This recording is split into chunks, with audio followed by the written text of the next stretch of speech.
শিক্ষার্থীরা, তোমরা যারা জাতীয় বিশ্ববিদ্যালয়ে অনার্স ভর্তি পরীক্ষা 2025-এ অংশগ্রহণ করেছিলে, তোমাদের রেজাল্ট নিয়ে যে সুখবর ও সুবিধাগুলো পাবে সেগুলো কথা বলবো। শিক্ষার্থীরা, কারা কম নাম্বারে চান্স পাবে? দেখো শিক্ষার্থীরা, অনেকে অনেক কম নাম্বারে অনেক ভালো সাবজেক্টে ভর্তি হওয়ার সুযোগ পাবে।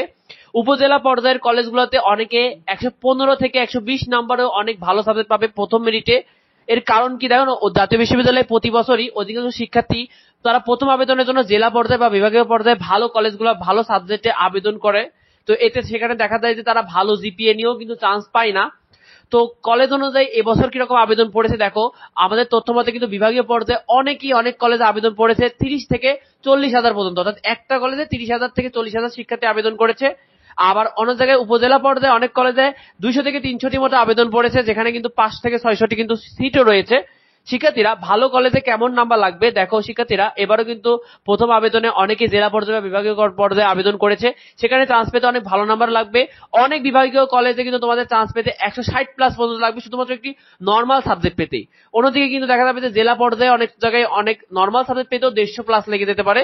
তো সেক্ষেত্রে উপজেলা পর্যায়ে যারা আবেদন করেছে তারা প্রথম মেরিটে অনেক কম নাম্বারে চান্স পাবে। এমনও দেখা যাবে যে যারা শুধুমাত্র পাস করতে পেরেছে তারাই চান্স পেয়ে গেছে।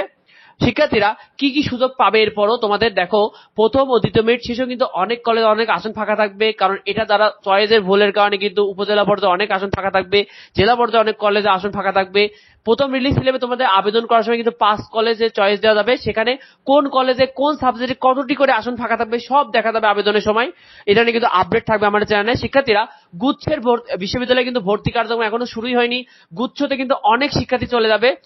আবার ঢাকা 7 কলেজ অর্থাৎ ঢাকা কেন্দ্রীয় বিশ্ববিদ্যালয়ে ভর্তি পরীক্ষা কিন্তু জুলাই মাসে অনুষ্ঠিত হবে, যেটা নিয়ে কিন্তু আপডেট আমাদের চ্যানেলে সবসময় পাবে।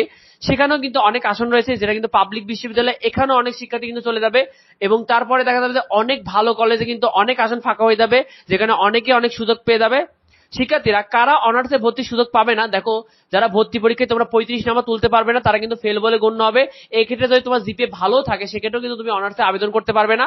আর যারা ভর্তি পরীক্ষায় অংশগ্রহণ করোনি তারাও কিন্তু জাতীয় বিশ্ববিদ্যালয়ে অনার্সে ভর্তির সুযোগ পাবে না। তো ভিডিওটি এ পর্যন্তই। পরবর্তী আপডেট পেতে অবশ্যই আমাদের চ্যানেলটিকে সাবস্ক্রাইব করে রাখো, এবং যদি তোমার কোনো প্রশ্ন থাকে অবশ্যই ভিডিওতে কমেন্ট করো। দেখা হয় পরবর্তী ভিডিওতে। ধন্যবাদ সবাইকে।